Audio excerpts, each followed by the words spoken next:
Good early afternoon. We are live. I'm Andy Andrews. You've joined us for the Tuesday edition. This is Tuesday, right? It is Tuesday. The Tuesday edition of the Blue Plate Special. We don't serve food. We only offer up laughter and observations. And we're glad you're here. I thought it was going to be raining today. Is it still looking like rain? No, not really? Okay. All right. I'll go fishing with Adam this afternoon then. So he asked me to go fishing, and that's always a yes, unless it's going to rain. And then Adam is I will fish anytime kind of person. Chuck, how are you? It is good to see you, buddy. I am not a fish anytime person. I always thought I liked to fish. I always thought I thought I loved to fish. But meeting my 22-year-old son, Adam, has given me a different perspective on my love for fishing. And I guess I just like it. So, because if he loves it, if love is a 10, I'm probably a 7, I guess. Because I just can't do it every single day and night and think about it and talk about it and read about it. I just, Austin and I fish if there are fish. Adam fishes if there's water. So, anyway, Dave Hugo, good afternoon from Minnesota. Martin Simmons, it's you, it's Ernest T. Tammy Nance, hey, how are you doing? Dana Kilpatrick, glad you are here. And yes, you shared. And yeah, I was gone Thursday. Was I gone last Tuesday? I don't think. But I appreciate you missing me anyway. Betty A.B. Ayers from Troy. Marcy Crosser Taylor, Richland, Washington, in the freezing fog. I was out in Portland, Oregon, which is, I guess, kind of like Washington without the freezing fog. But I was out there with the Waterways people and had a great time there. Bonnie Nix checking in from Helena, Alabama. What are you doing in Helena, Alabama? Irene Walker, hello from Missouri. We're glad to have you here. It's Christmas time. Did you guys, and we have a studio full of people. We're glad y'all are here. Are you just loving the Christmas tree? I mean, now there is a lot of reading to do. Anybody got any guesses on how many books? We made a Christmas tree out of books. And any guesses to how many books that is? I know how many it is. So we'd like to. Have you got a picture? A picture you can show the people at home? I wonder and then we can get some guesses from them. I'm only going to tell somebody if they're right, because we might have a prize for you if you're right, if you get it right.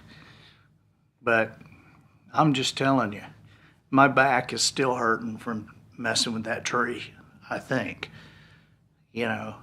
And gosh, at home, we have not been well this year, I guess. I had a kidney stone operation, and Polly's had her issues, and we've had our colds and everything, and I have done something that I have avoided my entire life. And I hesitate to even say it because I'm so embarrassed. I bought a fake tree.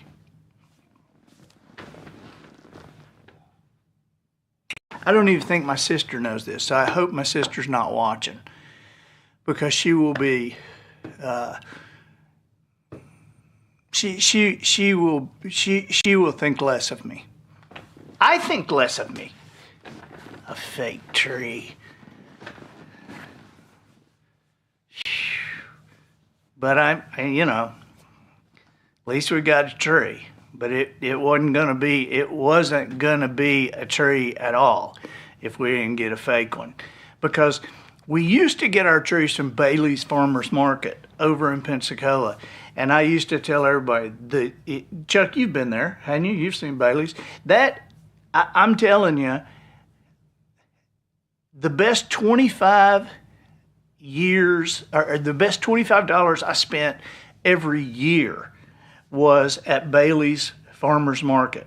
Because you'd buy a tree, and for $25, they'd deliver it and set it up from Pensacola, coming to Orange Beach. And it was just, it was unbelievable. And there was one guy one year, a couple of years, one of the high school kids that the Baileys had hired to deliver. There would be 3 guys coming, and they'd set your tree up and everything. And one of the guys was huge. He was huge. He was the only guy bigger than the tree every year, and so then I found out the next year he wasn't there. Well, he was playing at Alabama. He was the left tackle for Alabama. And then after 3 years at Alabama, after his junior year, he went and now he's making enough money in the NFL to buy Christmas. I mean, to buy the whole holiday. So I next year, I'm sure I might be delivering his tree somewhere. But so here's the picture of our book tree in the studio. Matthew, you got it?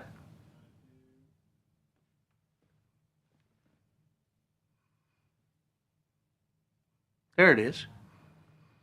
There is the book tree. So my question to you is, how many books do you think it is?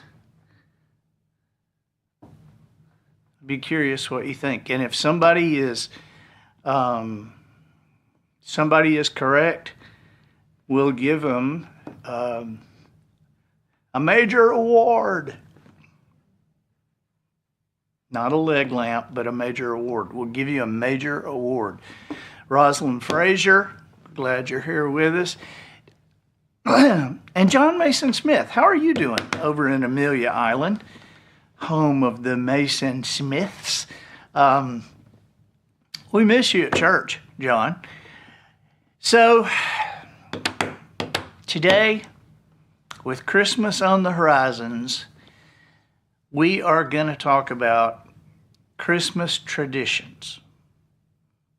But we're not going to talk about the Christmas traditions that we all participate in. We're going to talk about the ones that are gone. These are Christmas traditions. It used to be Christmas traditions. I mean, leaving out cookies for Santa Claus and caroling they're familiar to our Christmas season. But, what about hiding pickles or crowning a Lord of Mischief? We don't hear too much about that. In fact, I don't hear too much about caroling anymore. I mean, you show up singing in somebody's yard, you might get arrested or shot. But Christmas is kind of a blended event, and Christmas traditions are probably as diverse as the people who practice them. Political and religious changes in society make some traditions obsolete or less sought after over time, and many traditions go in and out of vogue as like popular culture will cycle through embracing new things and reclaiming the old and knocking out some of the new stupid things. And so while Christmas trees and gift giving have remained a mainstay of Christmas, we still evidently love to reinvent and innovate traditions because, less than 20 years ago, nobody had ever even heard of the elf on the shelf. And that's a big deal now. That's a big deal. Now, I'll tell you as we go along, I'll tell you some of our Christmas traditions. Okay. And first on the list is we open presents Christmas morning like it should be. Anybody disagree out there? You disagree? You think you should open your presents on Christmas Eve? Well, let me just tell you, it's in the Bible that Jesus opened his presents on Christmas morning. So if you want to do it the non-Christian way, feel free. My wife was a Christmas Eve person. And but I said, hey, we'll call this wedding off if this is, we're not doing this. I'm not raising my kids with satanic rituals like opening your presents on Christmas Eve. That's just wrong. Now, I have acquiesced. We will open one present on Christmas Eve. But even the boys got wise to that. You're not going to let us open anything good. You give us something like a comb.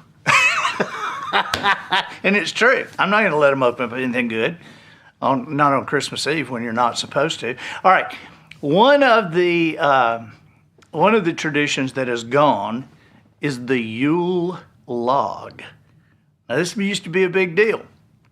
And fireplaces are common themes, I guess, in Christmas imagery and the symbolism of the roaring fire really dates back, as regarding with Christmas, it dates back to the Yule log, which is a ritual that really it originated with a pagan practice that predated Christ.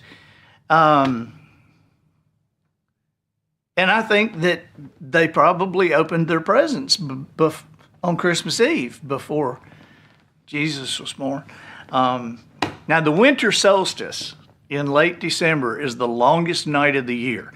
And so for many ancient societies, darkness and uncertainty about the future. You think about getting to the darkest night of the year. It's just getting darker and darker and darker every day. It's getting darker and darker. You would be nervous, wouldn't you, if you were a pagan and didn't know anything, and opening your presents on Christmas Eve. So this uncertainty about the future plagued them, right? At this time of year, in the Germanic and Scandinavian pagans, they celebrated what they call celebrating Yule. And this was the day that they prayed for the sun's return. Now, I wonder how they knew that was the shortest day of the year. Because but it obviously, in their minds, it worked. Let's burn a log sideways. Let's pray for the sun, and here it comes tomorrow. We're getting shorter days. I don't get how they got that. But the burning of the Yule log comes from the Scandinavian tradition that's intended to banish darkness and evil and bring good fortune. And so families would burn the Yule log in the fireplace for days or even weeks, because you think of burning a log like we do. You burning something like this and this big around, and you put it sideways in the fireplace. They bring a log in and put the end in the fireplace and just keep pushing it up as it's burning. They burn this sucker for weeks. So, when Jesus introduced central heat, that we didn't need the Yule log anymore. And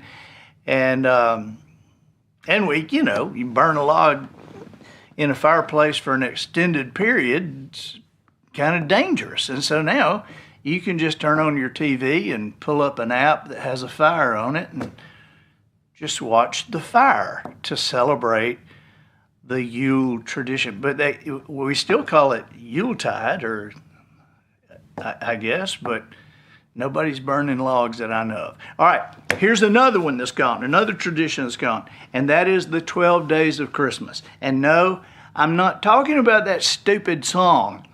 I wish that song was gone. I wish. That is my least liked song. And we talked about this, I think, last week sometime. I got on a rant about this song because nobody knows it. Nobody knows, everybody sings that song. Everybody knows the 5 golden rings part, and from then on, because everybody will, you get up there and the dancing ladies and the lords and leaping and everybody.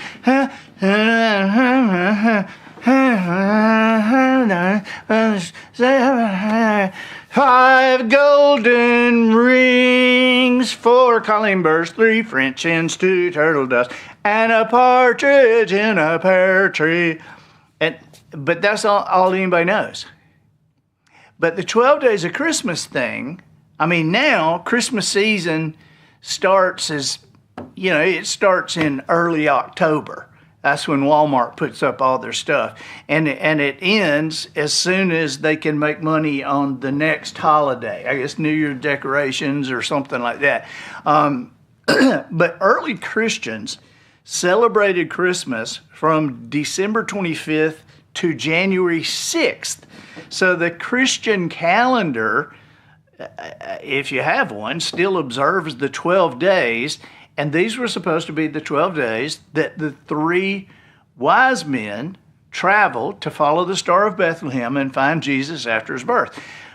On the 12th day of Christmas, I even hate saying that, because it makes me my true love gave to me. But I hate that song.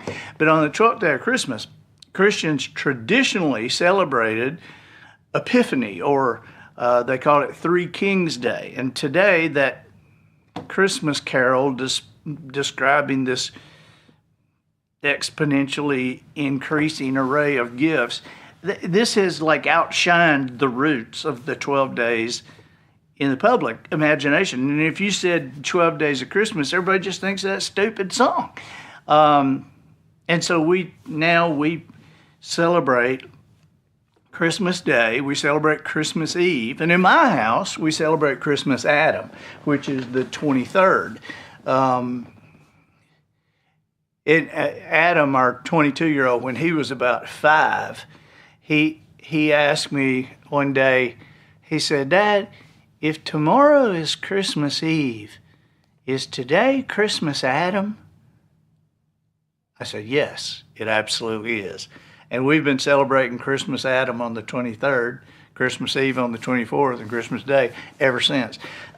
Okay, homemade candy. That's one nobody does anymore.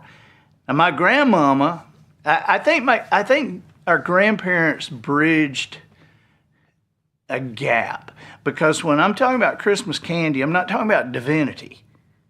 That's what our grandparents, our mamas, made. Divinity, but I'm talking about candy, hard candy. They would make candy, and this was before it was mass marketed. But all this stuff, homemade stuff of all kind, were around the holidays, and it was just common. Famous homemade Christmas stuff.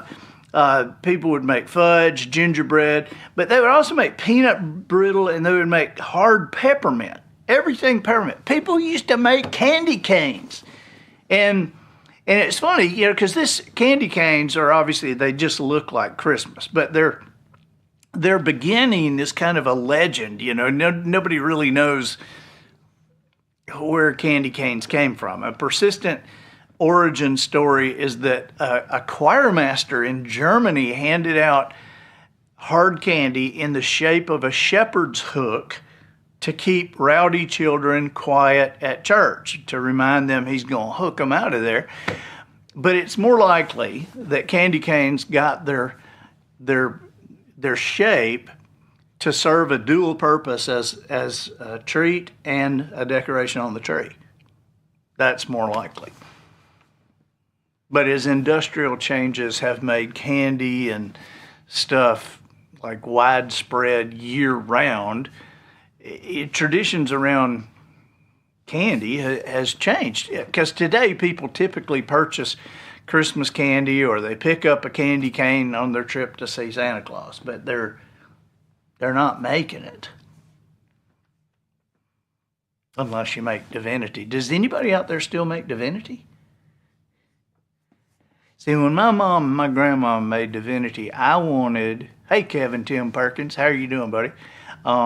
When my family made divinity, my Mama and Maymay would sometimes make it with chopped up pecans in it. I didn't like that. I wanted them to make it plain and just put a pecan on top of it for decorations. For some reason, I didn't like the chopped up pecans. What did your mom make, Matthew? We typically had, or we had, really the stuff we had around Christmas came more from my dad's side. He'd make Berlinas, the German donuts rolled in sugar. I don't know what that is. And then we'd have Stollen, which is also like a German bread. I don't know what that is either. Well, there you go. Your My family's German, if you didn't catch on. Your Felinos? Berlinas. Which actually, there's a good story. And did y'all make them or were they stolen? Very nice. But I remember the story I would always hear with that is that when I think it was John F. Kennedy had gone over to Germany at some point, and he was trying to tell everyone there after his stay that he was a Berliner, like someone from Berlin, and he had accidentally said up on stage, "I'm a Berliner," and everybody laughed. He said, "I'm a jelly donut." Yeah, I remember that Ike something. Yeah, I remember him saying that. I don't remember him saying that, but I remember reading about him saying that. And I'm sure that's still a family legend. And they get around Christmas. They remember when Great Granddaddy went to Germany and told everybody he was a jelly donut. Eva Jean Hodge, Elkin, North Carolina. Heather Shea, McQuaig. How are you doing, Heather Shea? Betty Ayers. You love to play the CD with the socks on Christmas. I appreciate that. If you're watching and you haven't bought your 100 copies of Socks for Christmas to give out to your friends and neighbors, you need to get that order in. Okay? So, and Kevin Perkins, the cookies are ready to ship. Okay, now put my name on them. All right? Those go to... What? Julie over there waving at me? What? Glenda makes ginger snaps every year. No, they're not for everybody. They're for me. My family knows they're for me. My family will, about Christmas Day, they'll open up a can and go, "What is this?" And there'll be like 3 ginger snaps left in it. They go, where'd these come from? Oh, these are Aunt Glenda's ginger snaps. They've been here for a week. Where have they been? Well, in my closet, but you could have gotten them. You could have had as many of them as you wanted. I didn't mind. Heather McQuaig says, you make caramels and Buckeyes. The Buckeyes, like with the peanut butter thing and the sugar. Kevin Perkins said Polly said to put her name on them. You know that ain't right. You're my best friend. You ain't Polly's best friend. Whoever's addressing the box better think about that. All right. Teresa Morris Garlinger, what is Socks for Christmas? What is Socks for Christmas? Socks for Christmas is a book. It's a... Have you got one that I can show? You got one, Julie? And it has... This one has 2 Christmas stories in it. It's one, the main one is called Socks for Christmas. Thank you. Socks for Christmas. And the link is also in the chat, Matt says. But I think the book is worth it just to see the toys. Because I thought the publisher did a great job with the toys in here. The Rock'em Sock'em robots and Operation Game. That's my beautiful little sister. She's beautiful, isn't she? She was a brat. Not really. I mean, she was just a brat to me. But I was like the nicest big brother anybody could have ever been, which I just can't believe why she was kind of a brat. Ghost stories. Who ever heard of that? Ghost stories at Christmas? But, Charles Dickens told a ghost story. A Christmas story is a ghost story. But people used to bond around these crazy stories at Christmas time. And I suppose the custom's not just a way to build togetherness over a crackling fire. Most likely it has the connection to, Christmas is associated with monsters of legend. The pagan holiday. Puritan settlers did not approve of any Christmas tradition that was based on the supernatural or extravagant, and the spooky elements faded from the general backdrop of Christmas customs in the early United States. Even though, isn't Santa Claus that's kind of, but a Christmas, like I said, a Christmas Carol, that was written in 1843 by Charles Dickens. And is there a sitcom in America that hasn't done a version of the Christmas Ghost past and the future? It's like everybody has ripped off A Christmas Carol. But what a great, it's lasted 150 years, 160 years. But that grew mainly as a holiday story. And it still is, but it's rooted in the sentimental rather than the spooky. And so as the Scottish and Irish immigrated en masse to the United States, all the spooky stories were gone because Halloween arrived. And with the Irish and the Scottish brought us Halloween. And so the spooky season became firmly established in October. And that's how that happened. So I was thinking, I just saw this picture, another Christmas tradition that we have, other than a real tree.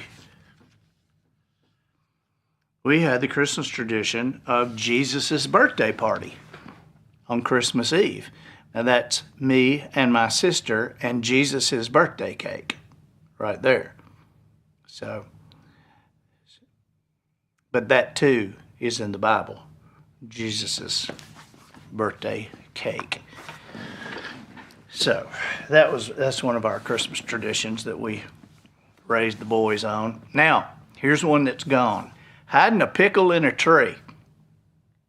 Now, have y'all all heard that? Y'all heard of hiding a pickle? Everybody here has heard of it. You hadn't heard of hiding a pickle in a tree? Okay, I've heard of it. But I heard of it after my wife put a pickle ornament in the tree. And I said, are you just looking for something to buy? We can get one of those inside cones of a toilet paper roll and hang it on the tree if you want, if you're just looking for something to hang on the tree. And she said, well, no, it's a tradition. And I'm like, what tradition? And that's the first time I ever heard about the hiding the pickle in the tree. And here's the thing: people can't seem to agree. I've looked all over the internet. People cannot agree where this mysterious Christmas pickle tradition started. And the game or the practice, whatever, is pretty simple. It's the first person who finds the pickle ornament in the tree gets to open the first gift, or they may get an extra one. But the custom was at first thought to be from Germany. Everybody thought, okay, Germany. But they did a poll in Germany, and 91% of the Germans had never even heard of it. So it didn't come from Germany. And the legends kind of get weirder from there. Another theory is from the Civil War. And as legend has it, a Union soldier who was in Andersonville begged for a pickle from the prison guard.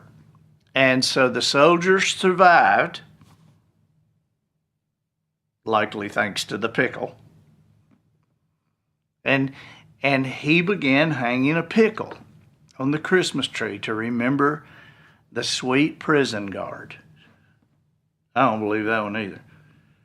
And here's one I really don't believe. In another story, Saint Nick saves two boys after they were trapped in a jar of pickles by an evil innkeeper. Could that be true? No, I don't think so. Most people are still scratching their heads at the why and the how of the Christmas pickle. Maybe that's why it's stayed mostly in stories instead of in practice. Does anybody here have a pickle hanging on the tree? You do. We do. Nobody else? Okay, you and me. But we still disagree about that Christmas Eve present thing. You can have your pickle and eat it too. But I guess it's not uncommon to see pickle ornament made of glass or metal. So now I'm going to start looking for the pickle ornaments. Okay, here's one. Here's a tradition that is gone that I never knew. This must have happened before I was born, but I did the research on it, and I multiple places confirm that creepy Christmas cards were a tradition. I mean, you know, holiday cards usually have a modicum of happiness, but I've seen some of these pictured now, and there wasn't a modicum of happiness in the Victorian era. In the Victorian era, at the time, cards, if they had Santa on there, Santa would be kidnapping children, or snowmen with an axe in their hands chasing somebody. I mean, this wasn't a run-of-the-mill Merry Christmas. You know, this was crazy stuff. In the 19th century, you know, Christmas hadn't been fully developed in everybody's mind, I guess, as it is now. And so the idea of Christmas celebrations didn't really take until the mid-1800s, and the first Christmas card was commissioned in 1843. Okay, so as exchanging cards grew more popular, the Victorians were trying to kickstart conversations by sending each other nutso cards. I mean, after all, cards, they weren't just cardstock. They were displayed, you know, and kept as mementos and framed. And nowadays, holiday cards have become, I guess, less morbid and more festive. You know, we have our own Christmas card at Wisdom Harbor. I was trying to see, do I have I've got one of the, I don't know. I thought I had a big version of the Christmas thing. Let me see. Can y'all still hear me? I don't know if you can still hear me or not. I just walked out on you. Let's see. We keep all our extra things over here. I don't know where it is. But we've got a white Christmas. I had somebody tell me that they were looking forward to having a white Christmas, and I said, we always have a white Christmas. It's sand. Here's the card, Andy. Okay. I know it's in here somewhere. I thought I had that thing. But anyway, but here it is. Here is the Mr. Sandman. And that's how our white Christmases go. It's made of sand on the beach, and he has his shell bows and his palmetto hands. And oh, there it is. Okay, well, good. Thanks. So there is Mr. Sandman. But somebody asked me, said something about them having a white Christmas, and I said, we always get a white Christmas. It's white sand, but it's a white Christmas. Okay, here is one that is gone. This is a tradition that is gone that I still hear about, but I don't really know what it what it was, and that's sugar plums. You know, visions of sugar plums danced in their heads. I wouldn't have a vision of sugar plums dancing in my head because I don't know what one looks like. What's a sugar plum look like? Is it a plum that has sugar on it? I don't know. You know, I mean, is it a candy? Is it like a pastry? Is that a fruit? I don't know. Sugar plums, I think, have become a catch-all term for a variety of sweets that dates. The term dates back to the 16th century in England. And so sugar plums have been described as fruits, seeds, nuts, candy, spice, or any combination of those items. And so their descriptions are just as diverse in process, in texture, in taste. And so the broad idea of sugar plums has been consistently associated with Christmas through poetry and song.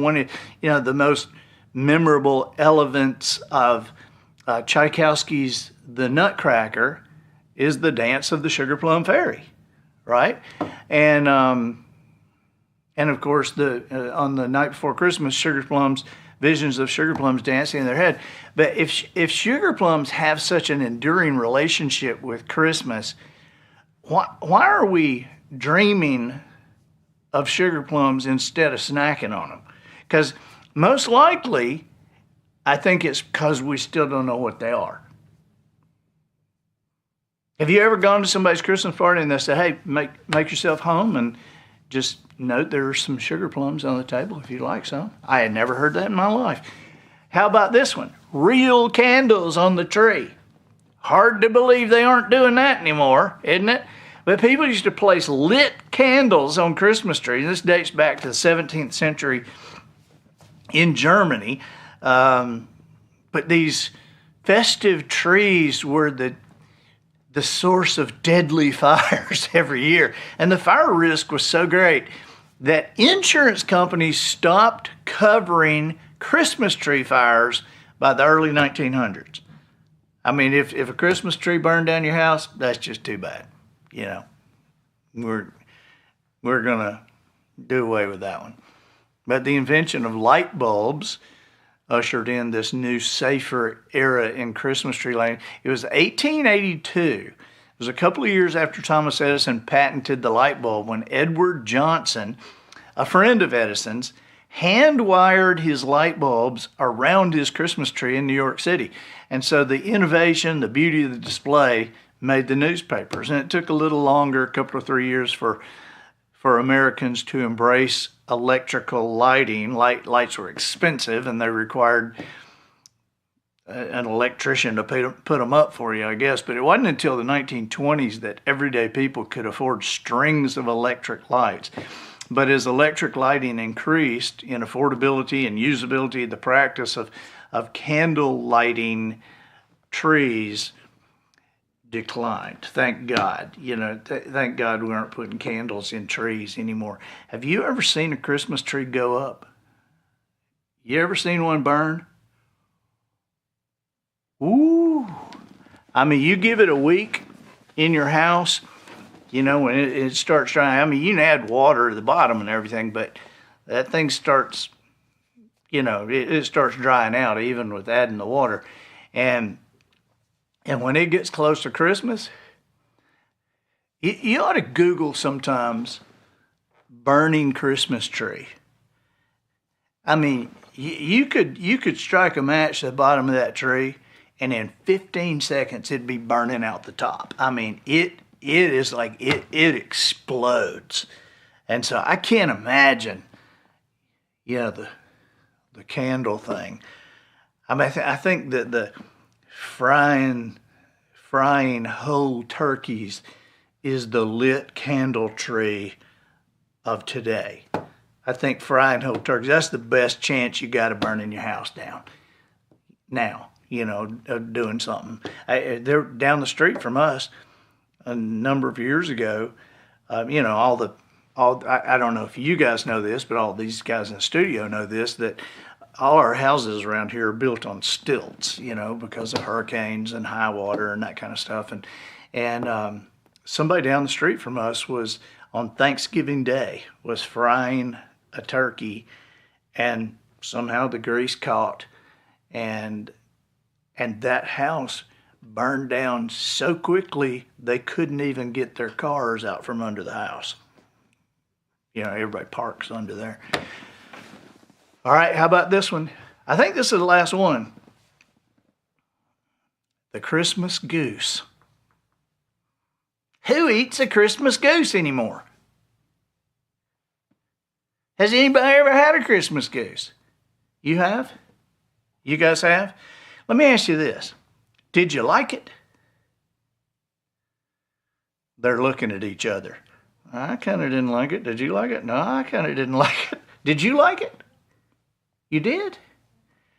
Because I got to tell you, I wondered about this several years ago. And I said, you know, you always hear about the Christmas goose, and we've never had a Christmas goose. And so I was in Publix and I saw a goose. I mean, it was wrapped in plastic, you know. I mean, it wasn't the kind of goose you shoot. It was a made-to-ready-eat goose, you know, that was, do you put on your grill or in your oven or whatever? And I said, I'm getting a goose. And so I put it on the grill and did it beside the turkey, and it was horrendous. I was so glad that I had also done a turkey backup, because that goose, if you've ever tried to carve, if you've ever taken a carving knife and tried to serve a whole basketball, that would be what it would be like. Here, let me carve this basketball. Here, would you like a piece of basketball? I mean, that's kind of what it was like. You know, it was like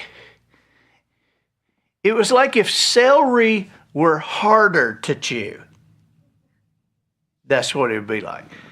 But from Charles Dickens to the 12 Days of Christmas, you know, we've got the goose. We got the goose. So, anyway, this Christmas goose. And so, all the way, I mean, the 12 Days of Christmas, the goose has been associated with Christmas, but today, people don't see them on the dinner table. And in Victorian England, cooking a Christmas goose was a natural option for people who couldn't afford to butcher a hen or a cow for Christmas dinner, and geese only lay eggs in warm months. And so they provide less value, I guess, for families than chickens or cows. And so it would be a goose, and I guess the Christmas goose tradition never really took off in the United States, but it faded in England too. And I think there's a couple of explanations for why the Christmas turkey took over the dinner table in popular culture. And my prevailing theory is that Dickens' scene that he wrote in A Christmas Story, where Scrooge brings a prize turkey to replace the poor Cratchit family's goose, I think that forever stamped the goose dinner as a poor person's option, and it elevated the turkey. You know, Scrooge is bringing, you know, the Cratchit family's eating Christmas goose, and he brings them a big turkey. And so somehow subconsciously I think it's like poor people eat goose. I don't know. But turkeys are also native to the Americas, and so they're easier to raise, and they become more readily available in Europe after the growth of industrial farming. They did. But today, commercial goose farms are few and far between. I mean, you know, I don't ever see a commercial goose farm, but you'll see these geese out beside somebody's pond. I don't know, but goose is pretty horrible. Emily, how are you doing? Emily Beaver, I am so glad you're watching. This is the last one. This is the last one. And I put this last because I'd never heard of it. It was the Lord of Mischief, or the Lord of Misrule. In medieval Europe, Christmas was a time to take part in mischief and misbehavior and even a little anarchy. I mean, you could really go off the rails at Christmas back then.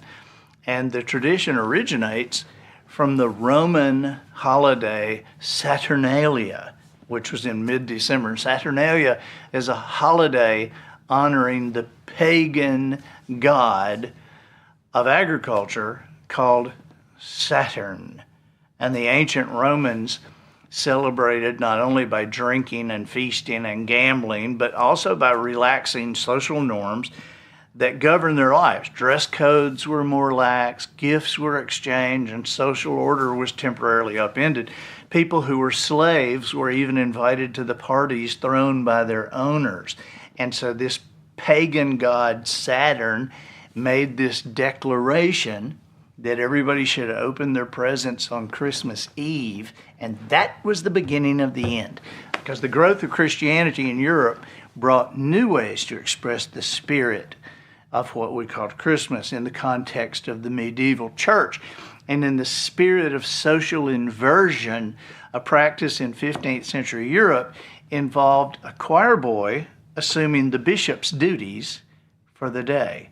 In the court of King Henry VIII, a servant or a minor official was crowned the Lord of Misrule and presided over mischief and pranks and anarchy for the whole Christmas time. Around the 1500s, George Farrar was appointed Lord of Misrule, and he took the role to new heights because he entered the city that day with an entourage that included 6 counselors, a jester, jugglers, tumblers, a poet, friars, 2 gentlemen ushers, and more. Which, when I read that, I thought somebody lined those up. Somebody did that 12 Days of Christmas after that, I think. So Lord Farrar is like on my crap list. The changing role of the monarchy and a general social disorder diminished the meaning of some of these rituals as the Middle Ages progressed into eras of enlightenment and self-government. And we got more civilized. So, even though it's still amazing to me, if you ever watch any television shows about the Middle Ages and you see how these people were, and I mean, it's hard to realize that. I mean, you read about the Greeks and the Romans and having baths and being clean and eating good food and stuff, and then somehow everybody just lost that. And then in the Middle Ages, I mean, they're just all filthy and living in skins and outdoors. And one of my favorite authors is a guy named Bernard Cornwell, and he's the guy who wrote the books that the BBC series The Last Kingdom is done on. The people who made The Last Kingdom were the people who did Downton Abbey, and so it's interesting to read his books where he's talking about in the Middle Ages, they were putting thatch over these old Roman homes, that had lost the roofs, but the stones were still there, and they didn't know who are these people, who built these nice places, They didn't even know. They'd lost the whole memory of it. Celeste Abraham says, there are 450 books in the tree. John Mason Smith says 287 books. Olga Killinger says 777. Trying to get lucky with that guess. Irene Walker, 550. Marcy Crosser Taylor says 500. Betty Ayers says 500. Kevin DeVore, 374. Dina Kilpatrick says 711. And you're all wrong. I mean, you're all wrong. I mean, and if somebody was within 20 or 30, I might give it to you. But you guys are not even close. I haven't seen any worse guessing since Alabama played Vanderbilt and was calling plays. It seemed like a bunch of guessing to me, too. Anyway, glad you guys are here. What? Oh, out there, in the studio, the guesses are 1285, 2024. Where'd that guess come from? And I would say that those guesses are wrong too. No, if somebody gets within 20 or 25, we might capitulate. But I mean, I'm not gonna make you guess the exact number, even though we know the exact number. But I'm not gonna tell you if it's lower or higher. What? This is it. You're not gonna get a participation trophy. You got to get it. Chandra Danner says, I missed the question. Well, that's what you get for coming late. We have a Christmas tree here in the studio made of books. And the question is, how many books did it take to make this Christmas tree? Santa knows. He knows. All right. I'll see you guys Thursday. Bye-bye.